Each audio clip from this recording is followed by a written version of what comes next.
Right. It'll be 1 year Yes. since you were appointed police chief. Right. Talk to me about how this year has been. How are you feeling sitting in this seat right now? Well, it started off at a rapid pace. Nobody expected Chief Franklin to retire when he did. I think he was probably one of the most successful surprises of 2024 when he announced to his command staff that he was stepping away. I don't think anybody at the table didn't react like, "Are you kidding?" Because nobody saw it coming, and neither did I. And when I applied and then was selected, I can certainly tell you that I had no idea at the beginning of 2024 that I'd be sitting in this office, in this seat, and be responsible for the well-being of over 1,000 police department employees. And that's a part of my job that weighs heavy on my heart every day. I have a policy of knowing every time that our officers serve a search warrant, because I personally have done that in my past positions on the police department. I've been on that front line. I know how that's one of the most dangerous things we do. And I see the search warrants come up the night before that we'll be executing a high-risk warrant the next morning. And I worry every morning for the safety of those officers, because if it's turned high risk, it means that the subject has had a propensity for violence. And when we knock on that door, he could surrender, he could give up, or he could start shooting at us. And we always hope that he does one of the first two. But I worry, that's one of my biggest nightmares, is I do not want to lose an officer during my tenure as chief. And I can tell you Chief Franklin did not. Prior to him, Chief Jordan did not, Chief Palmer did not, Chief Bean did not. Every police chief, that weighs heavy on their mind about, are we doing everything we can to do to make our officers the safest they can possibly be, and giving them every piece of equipment from ballistic shield to the best vest they can wear to the best training to make sure they come home every night to their wife and their children and their loved ones. And I think when you think of that as one of your primary missions as chief, and then your publicly stated goal, and it has been my publicly stated goal, to reduce violent crime, you know you're going to have to put some of your employees in harm's way on a almost daily basis to make this city the safest city in the United States. And if you look at our crime numbers, we have gone down in not only every property crime, but we've gone down in every violent crime, from robbery to homicide to sexual assault. We're very proud of our homicide unit. We're actually, very proud of every unit, from our line officers who take the 911 calls all the way through homicide. But it's been almost 50 years since we solved 100% of our homicides, and we did that in 2024. And I think the city council and the mayor's office and the wisdom of the technology experts who came to us and said, we can make you better. And we had been hovering about 92%. Make us better. And we introduced camera systems at key intersections. We stood up a real-time information center. We coupled that with those cameras and crime analysis and did what we call intelligent-led policing. So we put a lot of officers on areas we know there's a high propensity for crime, and that has driven those numbers down. And then we've analyzed who are committing those violent crimes, and we've seen those trigger pullers, the people who will take a firearm, almost always illegally possessed, and pull the trigger willing to shoot at another human being. And we have focused on those individuals, and that's what's made us drive shooting with intent to kills down for the last 3 years, and it should be down at the end of 2025. You were telling me a lot of those trigger pullers are getting younger and younger. Yes, yeah. As chief, who is obviously tasked with making sure our community is safe, does that concern you? It does, and I think Mayor Nichols' task force at addressing alternative pathways for youth is a key part of our addressing that. We do Where's Your Gun Wednesday, and we're trying to look at the other side. Where are the guns coming from? They're getting stolen out of cars. They're getting taken out of burglaries. So we're asking gun owners to be responsible. If it's in your house, lock it up in a safe. If it's, don't leave it in your car, even if your car's locked. Always know where your gun is, secure it, because if it gets in the hands of a juvenile who doesn't really rationally think all the way through what's going to happen when I pull this trigger, and how that one act of violence changes the trajectory of that trigger puller's life. And if he's unlucky enough that that bullet strikes another human, it not only changes his trajectory, it obviously changes the person who got shot, their mother, their father, their aunt, their uncle. All of their family know that they just lost someone or saw one of their family members critically injured because of a senseless act of violence. You just talked about some of the statistics, obviously, that Tulsa is doing better in with those crimes going down. Will you talk to me about some of the successes that you've seen over your first year? It's mainly been in how we have 800 officers. We've had 3 studies done that say we should be somewhere between 940 and 950 officers to police a population of 410,000. We have just above 800, so we're 140 officers short. We don't do as good a job as we've been doing without leveraging technology. Our officers, when they graduate the academy up to the most senior officers, have more technology in their hand than ever before. That we're able to instantly share information about a crime that just occurred across the entire city, not just with, we're looking for a white car. We can give, if it comes up on one of our intersection cameras, we'll say we're looking for a white car and here's the tag. And guess what? It went past these other 3 cameras at this timeline, so you know the direction of travel. We're able to meld the real-time information center data back to the officers almost instantly. We've seen them in their first sensor creation recover over $1.5 million worth of property and return it to its owners. We've seen them save a life where they were watching an intersection and we saw a person go down in the middle of the intersection. They dispatched EMSA. The person was suffering from fentanyl overdose. Narcan was applied and that person lived. But that all came, that one particular instance came from leveraging technology. And I think that's what's allowing us to police at the level we're policing while we try to rebuild our staff through recruiting. We're holding that line and actually reducing those violent crimes because of our ability to put that information in the officer's hands. And you talked about that reduction in violent crime. Will you go over some of the numbers that you all have seen over the last year? Sure. Well, we're down in all what we call property crimes. That's if your car gets stolen, your house gets burglarized, somebody's runs off with your wallet or your purse that you've left sitting somewhere that they can get access to. And then we have the violent crime side of that, which is homicide, robbery, sexual assault, all the crimes that you would associate with violence, where it's violence by one person against another. Across the board, we have been able to reduce that number. There's still a long, long way to go. Our emphasis is on violent crime, reduction of the illicit drug trade. Fentanyl is killing far too many of our people across the city. It doesn't discriminate no matter what side of the city you live in. We are actively working with the federal agencies to target people who bring those drugs into our town, make arrests. We participate in the federal task forces. We've made significant arrests in them. And the third one that's kind of a passion of mine is the reduction of domestic violence. Oklahoma remains a top 10 state in the nation in domestic violence. Tulsa County is one of the most, experiences the most domestic violence in the state. And it's just, we're at an unacceptable level. We've been working on this problem since 2015 when we had University of Cincinnati come in and do a study, and we developed what was called the lethality questionnaire, where we ask a victim of domestic violence a set of questions, and by their answer we can determine how likely they are to be injured even worse in the future, and what steps we need to take them to get them out of that cycle of violence. That led to the strangulation initiative in 2019, where we identified that if during a commission of domestic violence strangulation occurred, the victim of that strangulation is much more likely to die in the future than somebody where strangulation isn't one of the methods of violence. And so we have a set of questions to ask the victims about that. And we try to make them understand all the options we have through Family Safety Center, through our Family Violence Unit, and all the ways we can help extract them from that life that they're living in fear.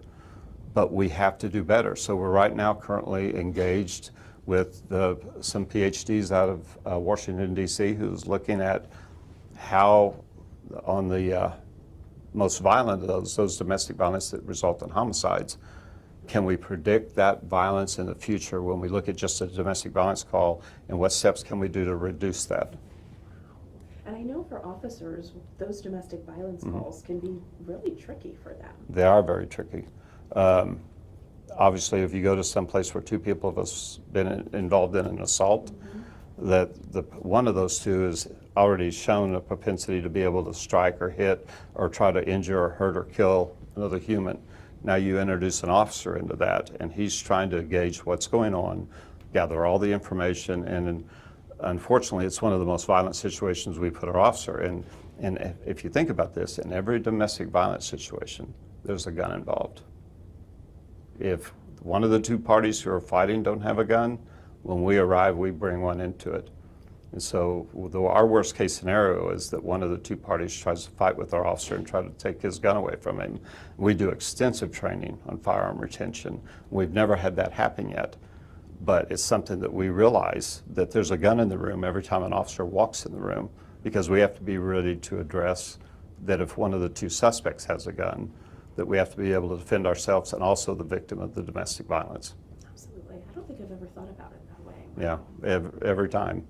And I mean, this last weekend we had an officer stabbed, and it's just, I cannot remember in our recent tenure, and I've queried our command staff when we've had an officer physically stabbed like that before. And I guarantee you, from my level down to the lowest ranking officer in our training academy, we will look at that call, we'll look at the body camera video, we'll look at what could we have done better? Could we have, given our officer any other tools that he could address that? At the time that the incident occurred, I don't think he knew that the person was in possession of an edged weapon, but obviously he was. Resulted in the officer being hospitalized, and he's going to recover fully, but it did send a message to us that it's something we have to look at. Absolutely.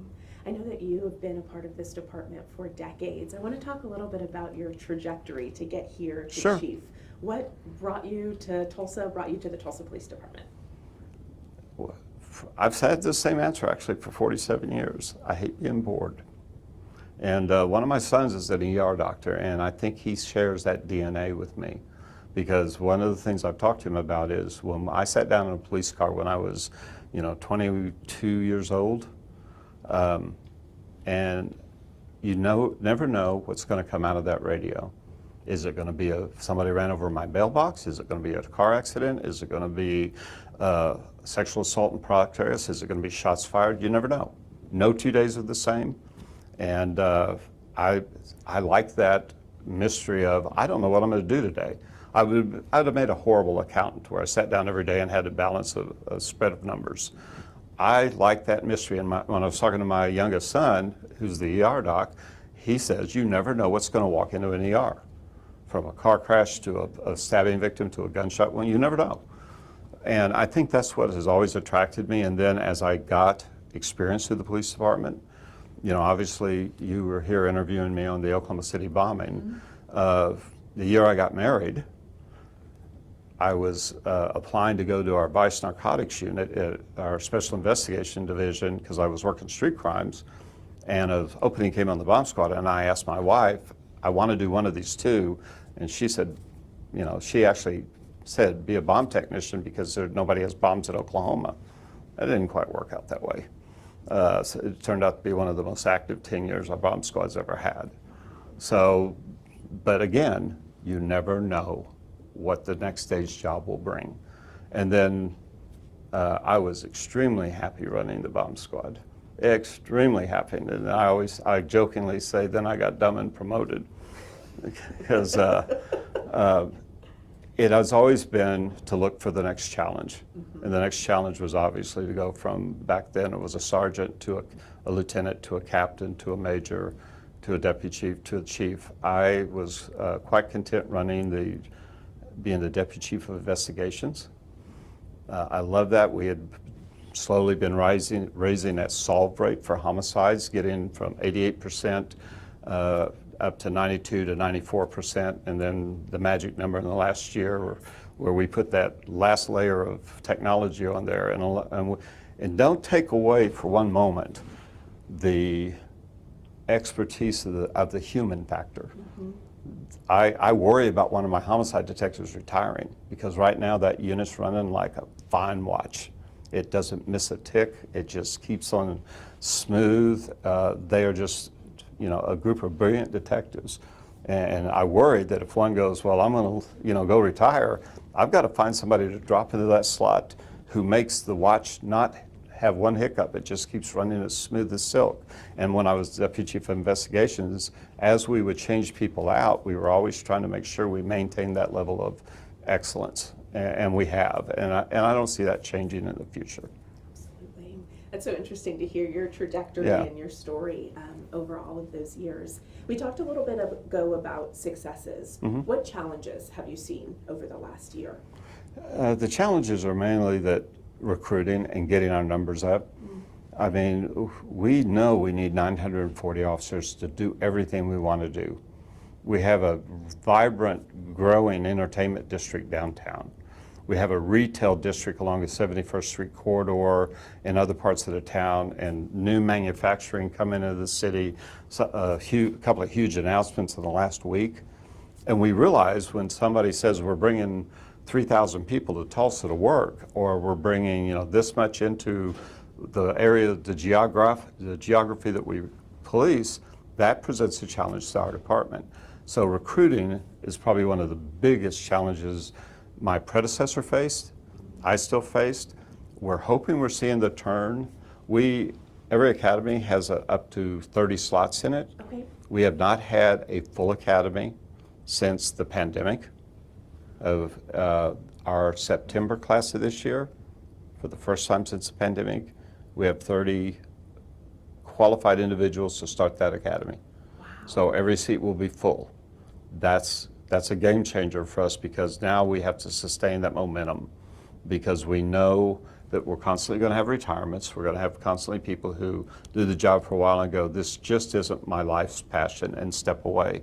We need to grow our department from the low 800s up to above that 900 and then watch what we can do. Watch the bike patrols explode all over the city.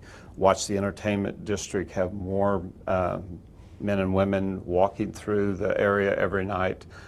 There's a myriad of things from the gathering place to some of the busiest sections of our city that are so vibrant that need more police officers. But right now we're trying to spread that 800 to make sure we do everything we can, and at the same time keep an eye on our officer wellness and make sure we don't overwork them to the point they burn out and leave. Right.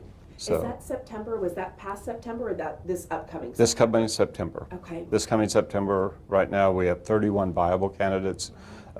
We've extended offers to those 31 people. We know we'll lose some to another agency, like somebody will say, well, I accepted a job at OHP. But we expect to have 30 in that class. We also know that from experience that we'll have a few that won't make it through the academy. But just starting 30 is a big starting point for us to see the recruiting improve. Absolutely.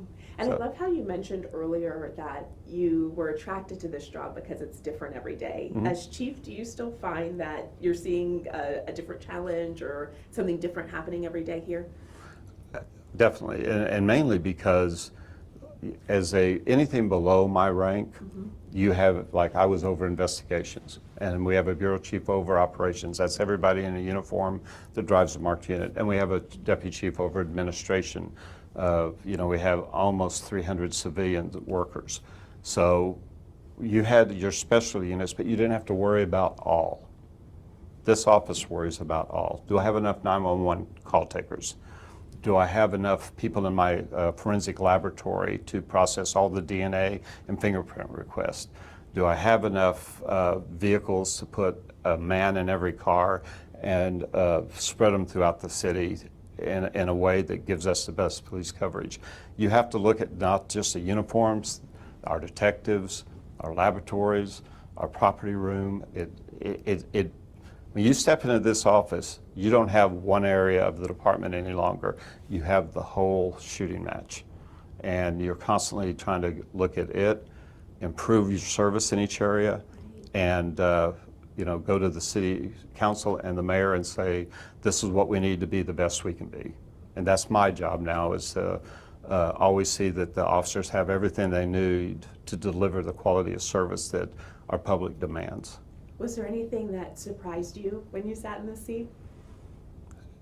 Probably the sheer volume. I can't remember the last time I got 8 hours sleep since I sat in the seat. And I will tell you, Chief Franklin would tell you the same thing, because he told me the first time he got 8 hours sleep was the day after he retired. So and that's on Saturday and Sundays, and that's 7 days a week.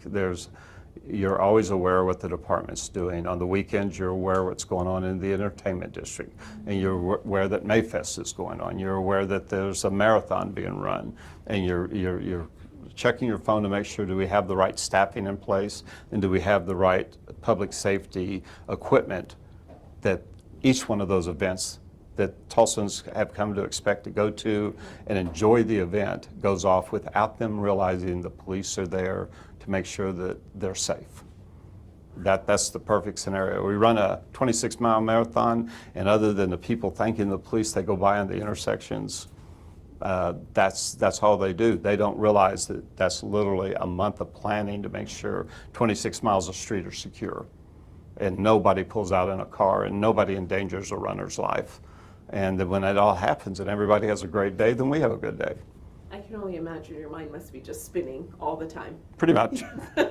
My wife says I'm a workaholic, and there's probably some accuracy in that. Is there anything else that you think people need to know? Anything else I didn't ask that you wanted to talk about today? Only that it's not just me. They had a surprise anniversary celebration for me yesterday. What anniversary is it? The one where me the 1 year, okay. me being in office for 1 year. They know that my actual date's May 24th, Sure. which is a Saturday. And I don't get surprised easily. And this one caught me off guard, which I have to give credit to my administrative staff. They put something on my calendar, and I should have questioned, what is this? And I didn't, but I've digressed. What I would love the public to know is that from my office, through my 3 bureau chiefs, through my 9 majors, down through my 26 captains, down to all 800 officers, there's a love for this city about the job we do. And if we didn't have that, you couldn't police a city this size with just 800 officers. I have, I think, one of the best command staffs in my 40-plus years that I've ever seen at the chiefs level, the bureau chiefs, and the majors. Incredible. At the captain's level is a lot of young talent that is coming up that will be running this department in 10 or 15 years. And I see the young officers. We've got a program that's it's not a, how would I describe it? We want to see 30% of our department be women in policing. And we're at 17% now, which is, that's up from like 13% a few years ago. We target not only bilingual, but we also we have Women in Policing Days to show women you can do this job, because we want to get that up to 30%, because that's a national standard that's been set, and that's part of our recruiting effort. So it's all those things that the public should know, that our passion is them having the safest place to raise their children, to go out and have a great time, whether it's a run, whether it's Mayfest, whether it's at Christmas time, or it's a gathering place, that there'll be a Tulsa police officer to make sure they're safe.